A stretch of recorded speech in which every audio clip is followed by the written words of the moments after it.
como saber de fato se uma pregação ela é bíblica? Há um parâmetro de comparação ali para mim e para você? Essa é uma pergunta de suma importância que você deve fazer toda vez que você vai a uma igreja. Você saber, este sermão é de fato um sermão escriturístico, embasado na escritura? Como deve ser o sermão de fato, segundo a palavra de Deus? É isso daqui que nós vamos ver hoje. Hoje nós veremos o primeiro sermão da história da igreja cristã. O sermão de Pedro, em Pentecostes. E é claro, isso daqui vai servir de base para todos os outros sermões, não apenas meus, dessa igreja, mas de toda e qualquer igreja. Porque toda e qualquer igreja que de fato se diz cristã, ela tem este princípio. Ela tem este princípio regulador de termos um norte do que é de fato um sermão, como ele deve ser feito. E é isso que nós vamos ver aqui com base no sermão de Pedro. Os irmãos devem se lembrar, né, nas últimas quartas, eu falei ali sobre o começo de Atos capítulo 2, onde teve o Pentecostes, e expliquei que o Pentecostes era uma festa onde estavam pessoas de todas as nações reunidas ali, e então, pelo poder de Deus, o Espírito Santo desce sobre aquele povo, e eles começam a falar os idiomas de todas as nações ali presentes. O povo fica atônito, abismado, e diz: o que é isso? E todos eles vão ver o que estava acontecendo. Então Pedro pega esta oportunidade para fazer o quê? Pregar o Evangelho. Ele aproveita que as pessoas estão ali, ele aproveita que há um interesse por conta de um milagre da parte de Deus, e ele faz o quê? Prega o Evangelho. É isso que nós vamos ver aqui. Algo miraculoso, de fato, tinha acontecido, porque veja bem, lembra os discípulos? Eles eram galileus, falavam basicamente ali o aramaico, pelo menos é o que se entende. Só que de repente aqueles homens, eles começam a falar idiomas que não eram a sua própria língua materna. É o que nós lemos, apenas lemos o texto aqui, nas últimas pregações. Falei sobre o dom de Pentecostes, falei sobre a língua dos anjos, de 1 Coríntios 12, 14, tem tudo gravadinho lá no YouTube, você pode conferir depois. Então nós vemos Pedro aqui usando este artifício, né, usando esta deixa para fazer o quê? Entrar com o Evangelho. Vamos ler então? Atos, capítulo 2, versículo 14. Então, pondo-se de pé, com os 11, Pedro tomou a palavra e disse: homens judeus e todos que habitais em Jerusalém, que isso fique claro para vós. Escutai as minhas palavras. Estes homens não estão embriagados como pensais. Porque você lembra? Só olha para cá, qual era o contexto aqui? Aqueles homens viram os discípulos falando outros idiomas e eles não entendiam, às vezes, o determinado idioma que o discípulo estava falando. Então, a princípio, estava uma linguagem ininteligível para eles. Então, eles pensaram o quê? Esses homens estão bêbados. Só pode estar bêbado. Por conta daquilo que eles falavam, da forma com que eles falavam. E via de regra, às vezes tem uns bêbados meio assim, né? Eles vão falar, não sai as coisas, você percebeu? Quase o Tais Mania lá, né? Então, eles ficam atônitos por isso. E Pedro vai explicar: não. Esses homens não estão bêbados. Então, ele vai explicar. Continue, versículo 15. Esses homens não estão embriagados como pensais, visto que é apenas a 3ª hora do dia, ou seja, 9 horas da manhã. Mas isto é o que havia sido profetizado pelo profeta Joel. E acontecerá nos últimos dias, diz o Senhor, que derramarei o meu espírito sobre todas as pessoas. Os vossos filhos e vossas filhas profetizarão, e os vossos jovens terão visões, vossos velhos terão sonhos. E naqueles dias derramarei do meu espírito sobre todos os meus servos e sobre as minhas servas, e eles profetizarão. Até aí, tá bom, o restante eu vou explicando. Olha para cá, por favor. Põe o primeiro ali, Miguel. Quero passar alguns princípios aqui, 3, essa noite. Primeiro, milagres atraem pessoas, mas não convertem. Por que eu digo isso? Não é de hoje que Deus ele usa do milagre para atrair a atenção das pessoas. Se você ler a Escritura, desde Gênesis, você vai ver diversas vezes algo parecido com isso acontecendo. Aqui, como eu disse, tinha acontecido algo fabuloso, algo incrível. Homens que sabiam falar male-male o aramaico, a linguagem deles, falando idiomas de outras pessoas. E então, aqueles homens ficam atônitos, eles vão querer saber o que tinha acontecido. Milagre. Só havia uma alternativa para aqueles homens: olhar para aqueles discípulos e dizer: só pode ser Deus. Não é possível. Como esses homens simples estão falando dessa forma? Só pode ser Deus. Todavia, o efeito do milagre na vida de muitas pessoas é um efeito efêmero, ou seja, de curta duração. Por quê? Quando você presencia algo fabuloso, assim como esses homens aqui, automaticamente seu coração é aberto. Só que muitos voltam à estaca zero, ficam descrentes do mesmo jeito. E o que nós vemos diversas vezes na Escritura é isso. Veja, olha no Antigo Testamento, tem em Êxodo o exemplo de Faraó.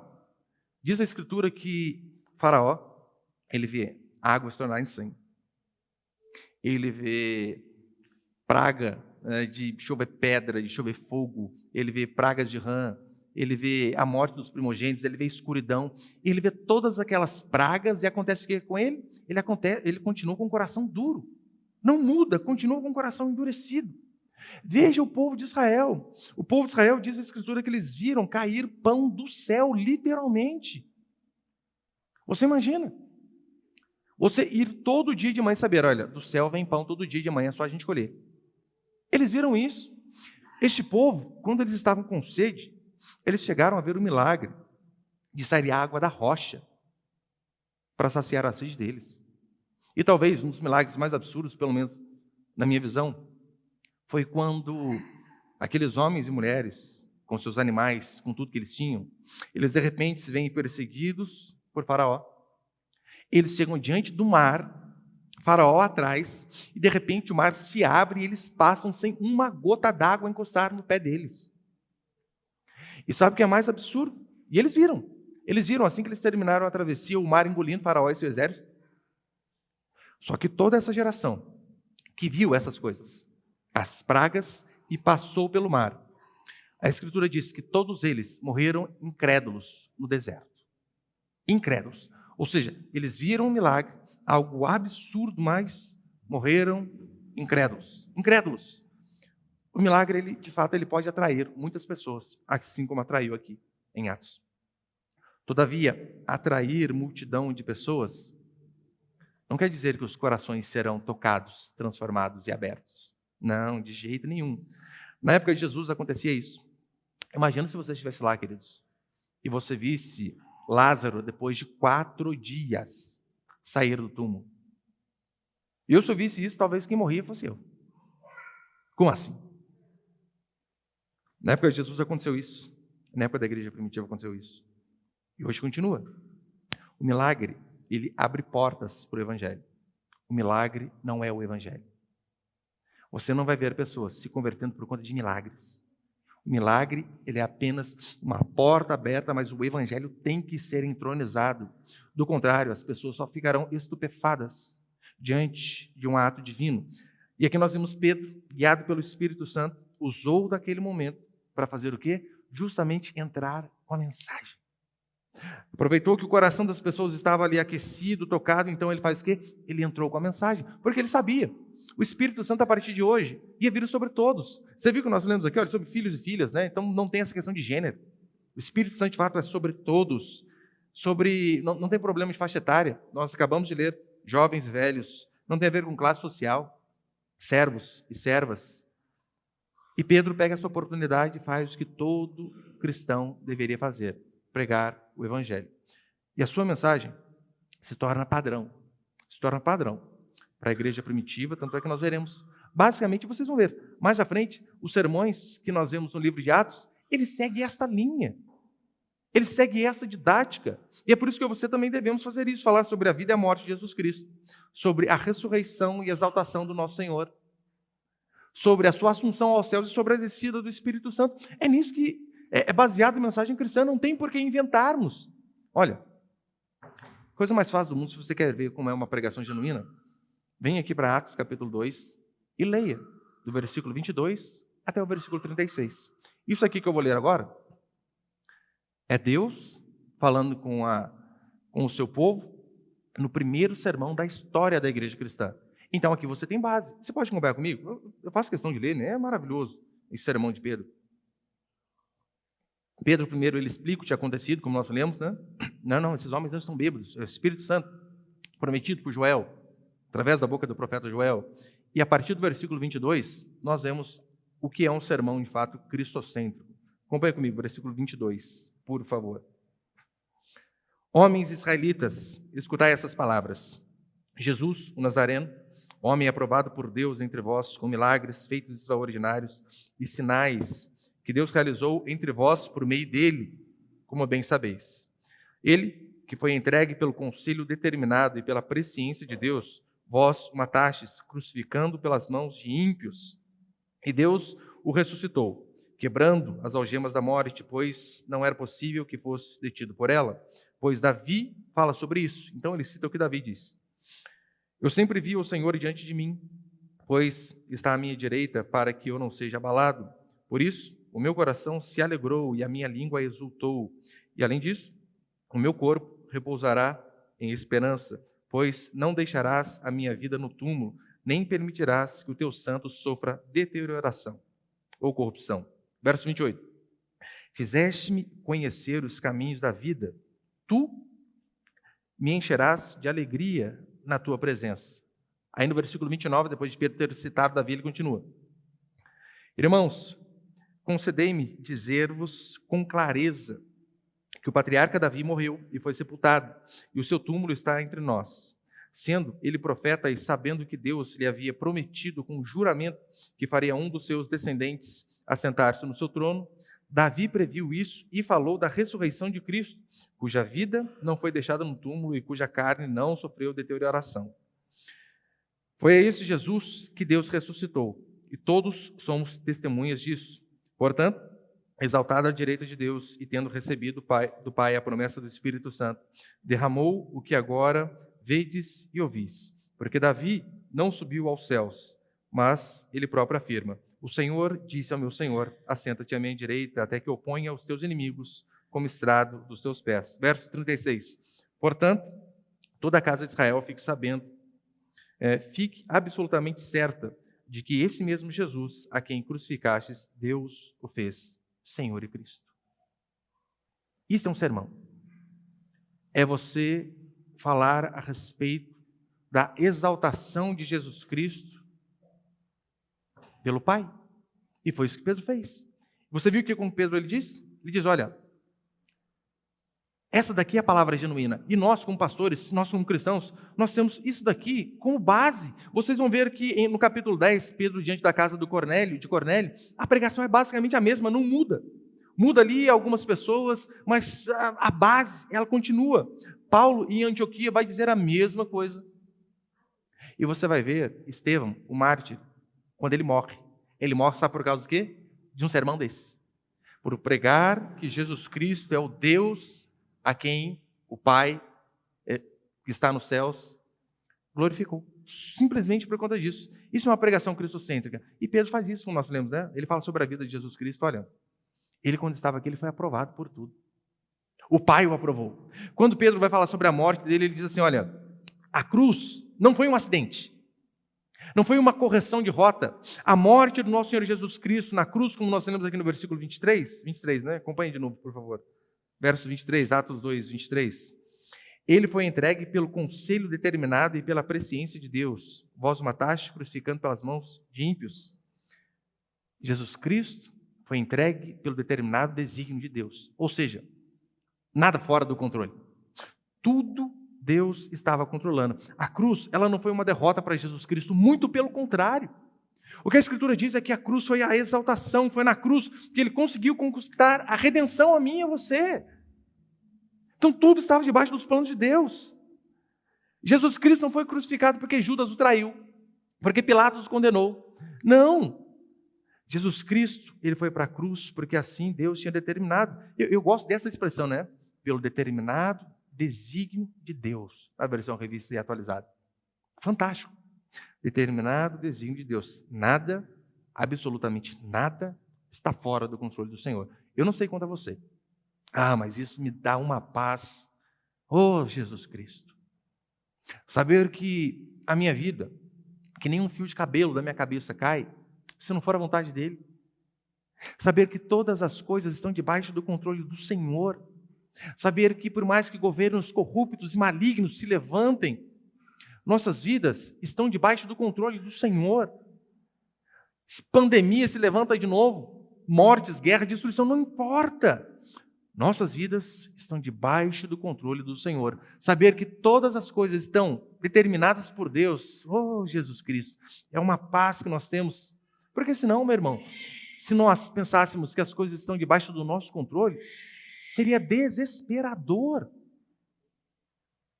Você percebeu que você não tem controle de nada? Não tem. Nada. Eu via hoje uma reportagem sobre a Janssen, lembra a vacina da Janssen lá do Covid? Que era uma dose só? Foi a maldita dose que eu tomei. E não devia tomar nenhuma.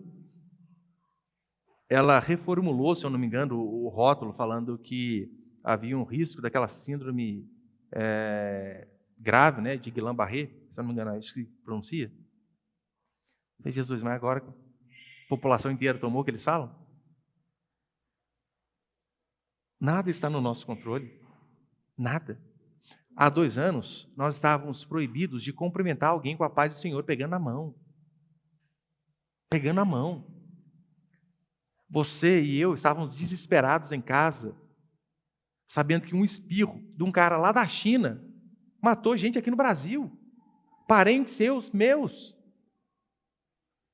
Saber que todas as coisas estão debaixo do controle do Senhor nos traz paz, mesmo em meio à tribulação.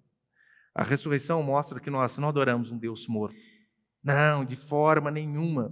Mas que nós adoramos um Jesus Cristo vitorioso que triunfou sobre a morte, que cumpriu a lei, as exigências de Deus. E se Jesus Cristo ressuscitou dentre os mortos, ele diz, a mesma coisa vai acontecer com a gente. E é por isso que você não temos que temer nem mesmo a morte. Porque esse é o medo da maioria dos seres humanos. Medo da morte. Medo da morte. Diante da morte, todos temem. Mas a Escritura diz que nós não devemos temer nem isso. O Evangelho é de fato dizer que Jesus Cristo é o Rei da Glória, ressuscitou dentre os mortos, foi assunto aos céus e deixou o Espírito Santo como penhor, dizendo, um dia eu vou voltar. Essa é a esperança que nós temos. Segundo, põe o segundo ali, por favor. Segunda coisa que nós vemos, a eficácia da pregação de Pedro, né? Claro. Veja, o termo aqui adequado vai dizer que a pregação de Pedro, de fato, ela explodiu no coração daqueles homens. E este é o termo usado ali em grego, né? Significa, de fato, ferir, né? Olha, tocou, feriu o coração, como se fosse uma forte ferroada. Isso aconteceu por conta de uma mensagem. E veja, Pedro, ele não pregou para entreter as pessoas. Pedro, ele não estava preocupado, puxa, eu preciso, né? Fazer uma piadinha no meio da pregação, uma ilustração aqui, porque senão é chato, o povo dorme. Não. A preocupação de Pedro não era essa. Não era entreter os jovens, adultos, não, ninguém. Pedro se preocupou apenas em pregar o Evangelho. Apenas isso. Ele mesmo sabendo que a cruz foi o plano de Deus, veja o que ele disse para as pessoas aqui. Vocês são responsáveis pela morte de Cristo. Vocês o mataram crucificando pela mão de ímpios. A culpa é de vocês. A morte de Jesus Cristo ela foi em prol dos nossos pecados. E o que muitos continuam fazendo? Pecando. Sabendo tudo isso que aconteceu. Muitos ainda continuam de forma voluntária. Voluntária. Porque uma coisa é você lutar contra o pecado e você cair. Ah, sim. Por vezes caímos. Outra coisa é você se entregar de forma voluntária ao pecado. Veja, hoje em dia não há mais reverência. Não há. Falava com os irmãos do pequeno grupo ontem. O Robson falou aqui no curso de membros domingo. Não há reverência. Veja como é o culto. Não se chega no horário. Não se tem compromisso. Sempre se atrasa. Coisas que não se fazem em serviço, no trabalho. Mas na igreja, não, 15 minutos depois sempre dá. Não há reverência nenhuma. Celular. É o cúmulo do absurdo. Deus falando através da pregação e você estando preocupado com quantas curtidas você teve no Instagram. Quantos views está o seu vídeo no YouTube. Se tem alguma mensagem no WhatsApp para você, ou quem pode ser mais importante do que Deus falando com você, você preocupado com o celular. Oh Deus! Pessoas não conseguem ficar 40 minutos sentadas. Não sei, parece que tem espinho na cadeira. Ele levanta e vai beber água, ele levanta e vai no banheiro, levanta e faz... É absurdo. Você consegue imaginar alguém numa reunião com o juiz, se levantando toda hora? Você não vê. Pelo amor de Deus. Não está ouvindo nada. Absurdo. Falta de reverência. Falta de reverência. E quando eu digo falta de reverência, não é para comigo. É para com a palavra. Não há santidade no culto. Não há santidade na forma de se vestir. Não há santidade na forma de se falar. Não se mostra mais que se é a imagem e semelhança de Cristo. Muitos frequentam a igreja há anos. E quando dizem que são cristãos, é quase uma surpresa. Sério? Isso é vergonha. Vergonha. A tônica da pregação de Jesus Cristo sempre foi a mesma. Arrependei-vos. Arrependei-vos, porque está próximo o reino dos céus. Por isso que o pregador genuíno, de fato, ele jamais vai deixar você ficar em paz com seus pecados. Não. Você pode ficar chateado, você pode ficar bravo, você pode mudar de igreja, mas quem prega a palavra e de fato e tem compromisso com o evangelho, ele jamais vai te ver no pecado e vai te deixar tranquilo. Não, contando que você venha ao culto, contando que você contribua, daí tudo bem. Não. O pregador da palavra, ele jamais vai te deixar assim. É necessário que você venha ao culto e, por vezes, sinta a dor do arrependimento. Não apenas da conversão, não. É algo que deve ser constante. É por isso que Lutero diz: o arrependimento é um estado constante na vida do cristão. Calvino, melhor dizendo. O arrependimento é um estado constante. Constante.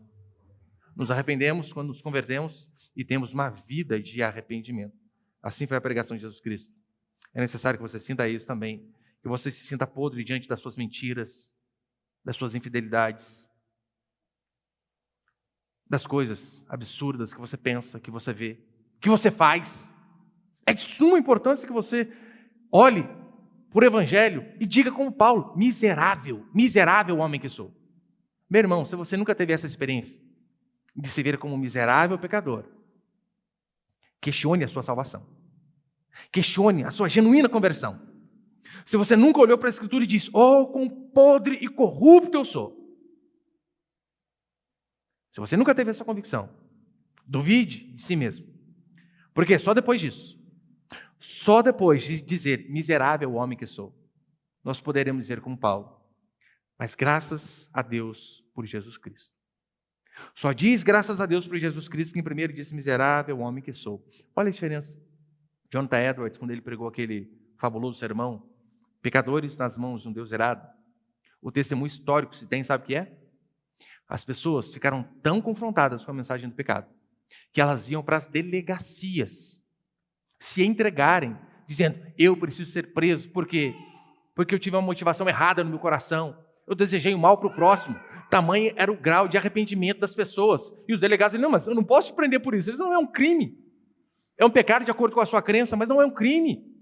Mas olha o grau de temor diante da pregação do evangelho. Hoje, em muitas igrejas, as pessoas têm se tornado sensíveis, no máximo, a emoções passageiras. Elas vêm para o culto pensando, senti aquela sensação gostosa na hora do louvor, apagou as luzes, acendeu aqui atrás, preocupado apenas em sentir algo e não em ouvir o evangelho.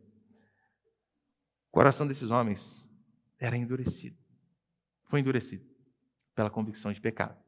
Que Deus tenha misericórdia de nós e dê a graça de continuarmos sempre com o coração quebrantado. E terceiro e último para encerrar,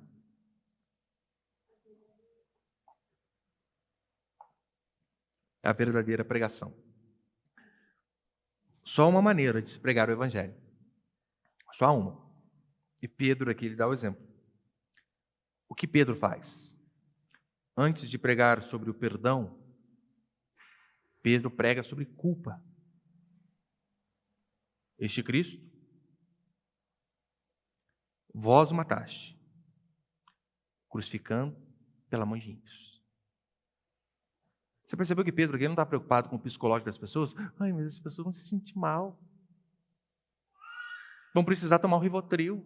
ficar mais calmo, algum ansiolítico. Não, Pedro não está preocupado com isso. Pedro pesa a culpa sobre as pessoas, para que elas então, só depois, pudessem ouvir sobre perdão. Pedro, antes de falar sobre cura, Pedro mostra: vocês estão doentes, enfermos, cancerígenos, prestes a morrerem, para só depois falar da cura. Antes de falar sobre a redenção, Pedro fala sobre o pecado. Antes de falar sobre a salvação, primeiro ele faz questão de mostrar: vocês estão perdidos. Perdidos. Ora, qual o objetivo da mensagem de salvação se a pessoa não se vê como perdido? Não tem função. Antes de pregar o evangelho, Pedro mostra a lei. Isso é fundamental. Mas nós estamos na era da graça, esquece a lei. Não! A pessoa vai conhecer que ela é pecadora através da lei. A lei deve ser colocada ali diante dela para que ela se veja como pecador. Não há outro caminho. As igrejas hoje em dia, você reparou? As igrejas de hoje nunca estiveram tão cheias e nunca foram tão imorais, a ponto de você olhar a roupa de uma crente e você não conseguir fazer diferenciação sobre uma cristã e uma ímpia. Você ver um homem se vestindo e você não conseguir diferenciar se é um cristão ou se é um ímpio. As igrejas estão a cada dia mais cheias, mas a cada dia mais ímpias. E a gente vê esse reflexo na sociedade, claro. Se nós somos o sal da terra e gradativamente não, quase que a passos largos, nós vemos o país, a nação apodrecendo, só tem uma explicação: não tem crente coisa nenhuma. Não tem cristãos. É triste vermos cristãos viciados, alcoólatras, imorais, filhos de crentes, se comportando como ímpios. Ímpios. Vergonhoso. Por que não há mais diferença entre o que serve e o que não serve? Sabe por quê? Porque a maioria dos púlpitos cristãos hoje, eles pegam a mensagem de Jesus Cristo, dividem ela ao meio e pregam apenas a segunda parte.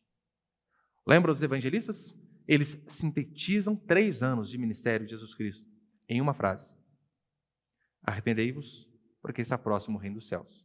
Óbvio que ele não pregava só isso, mas a tônica de seu ministério era esta: arrependei-vos, porque está próximo o reino dos céus. E o que acontece com muitos púlpitos hoje? Eles esquecem a parte do arrependimento deliberadamente. Não é porque não tem inteligência suficiente. Não, eles fazem questão de esquecer. Esquecem deliberadamente o arrependei-vos e pregam somente o reino dos céus, dizendo: venha para Jesus e você vai ser próspero. Venha para Jesus e a sua família vai ter saúde. Venha para Jesus e tudo vai dar certo para você. Eu, diante de uma pregação dessa, sabe o que eu diria? Tem 2. Quero 2. O que eu preciso fazer? É só depois do culto, vir à frente, fazer uma oraçãozinha dizendo assim: eu aceito? Embrulhe para a viagem também. Esquece o principal, que é o arrependimento. Não sou contra pregar o reino dos céus, claro que não. Mas ele vem em segundo lugar. Segundo, o evangelismo moderno, infelizmente, está desse jeito. Não há salvação sem arrependimento. Não há. Você vai ver que é impossível que uma pessoa entre no céu sem primeiro se dar conta de que é pecador. Não tem esta possibilidade. Pedro, ele pregou essas palavras a um grupo extremamente religioso. Veja, Pedro aqui, meus irmãos, lembre do contexto. Pedro não está indo no carnaval evangelizar, como muitas igrejas querem fazer. Tem o ano inteiro para evangelizar, mas querem no carnaval. Na verdade, são porcos querendo matar um pouquinho da saudade da lama. Apenas isso. Pedro, ele não está no carnaval evangelizando. Ele está na festa religiosa, onde o número de pessoas, a concentração de pessoas era a maior do ano. E Pedro vai para este povo que vinha de longe cultuar a Deus e prega sobre o quê? Arrependimento. Mostrando que nem todos Israel são de fato israelitas. Nem todos estão dentro das igrejas, são de fato cristãos. Nós precisamos ouvir constantemente a mensagem do arrependimento. O homem, ele precisa entender que o pecado não é uma questão daquilo que fazemos, mas é daquilo que somos. Esta é a nossa natureza. Se você não entende isso, esses dias eu acho que eu vi um documentário, eu gosto, né, dessas coisas do espaço, mostrando que o planeta Terra, né, ele tem a força de gravidade dele que impulsiona para frente, e o Sol aqui atrai. E por conta disso, né, ele anda aqui basicamente em 45 graus aqui, fazendo a volta em torno do Sol. É a força dele com a força do Sol puxando. Nós somos assim. A nossa força aqui, ó, é rumo ao pecado, sem exceção. Todos. Do mais velho, do mais piedoso aqui neste salão hoje, a criancinha mais nova. Todos somos inclinados ao pecado. Todos. E para que nós não possamos ir para este caminho, que é natural a nós, é necessário que reconheçamos a importância de uma força que nos puxe deste caminho, que nos tire deste caminho.